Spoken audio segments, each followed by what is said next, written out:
All right, good morning, guys. Welcome to our unique devotion for the day. Today is Colossians chapter 4, verses 1 through 6. This is entitled Christians' Graces. And then I've got a good question for you. So let me just hop right in. If you've got your listening ears, I'll get started. Masters, give your bondservants what is just and fair, knowing that you also have a master in heaven. Continue earnestly in prayer, being vigilant in it with thanksgiving, meanwhile praying also for us, that God would open to us a door for the word, to speak the mystery of Christ, for which I am also in chains, that I may make it manifest as I ought to speak. Walk in wisdom toward those who are outside, remembering the time. Let your speech always be with grace, seasoned with salt, that you may know how you ought to answer each one. That's the scripture. That was Colossians chapter 4, verses 1 through 6. So the question that kind of stood out to me, one thing that started to stand out a little bit was being vigilant in thanksgiving and prayer. That stood out a little bit.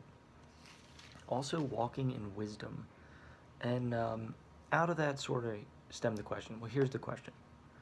Are you aware of how you talk with or to others? It says here to walk in wisdom toward those who are outside, remembering the time. Let your speech always be with grace. It's so important that we recognize how we're talking to people. There's also almost needs to be a slight moment of thinking about what you're going to say, or even more so, not so much what you're going to say, but how you're going to say it. Just like I've been learning about critical thinking, so a critical thought moment where you don't let your emotions guide your voice and your mannerisms, and you don't let your emotions get in the way of answering correctly. It says here that you may know how you ought to answer each one. So sometimes, well, a lot of times, for me, when I get to talking to people, I tend to ramble out of nervousness and sometimes say things that don't necessarily go with what I'm saying. They do in my mind, but they're it's not organized, if that makes sense. So I've learned to take moments and pause. I've done it a couple of times right now, and just sort of, where am I going with this in my mind? Think about it. In my studies, it's called thinking about thinking. And it's not supposed to be a long 5-minute think about thinking and then speak. That's really awkward.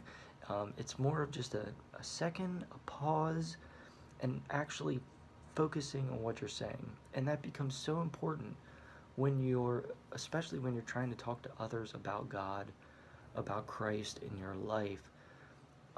Being aware of the situation of who you're talking to and what they're maybe going through, sort of feeling that out, and then talking to them in a soft, wisdom-filled way that has grace in it, not judgment, and definitely not anger or frustration, any of those things. So this can be carried into any kind of conversation that we have with anyone at any time, even to an extent conversing with yourself when you're trying to think through an issue, a problem, or just trying to think through a goal that you have. Taking the time to actually think about it, plan it out a little bit, make some steps to make things happen. Now that sounds like an awful lot, but it's really just, there's just like a tiny moment, not less than a second, just a tiny moment of pause to think. And this takes practice. I'm still practicing it, still working on it. I see a lot of people that are awesome at communicating, and I learn from them and how they speak and how they interact with others, to not in a deceitful way, not in a way that allows us to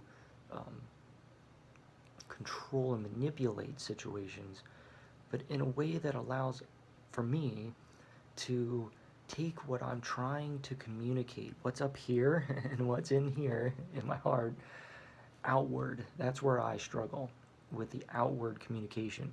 I know what I want to do, I know what I want to say, but sometimes I say it in a way that others don't get what I'm saying, and then it's taken the wrong way, it doesn't work out right, they don't do what I'm asking, and it really comes not as an excuse to them as to me not being able to communicate well.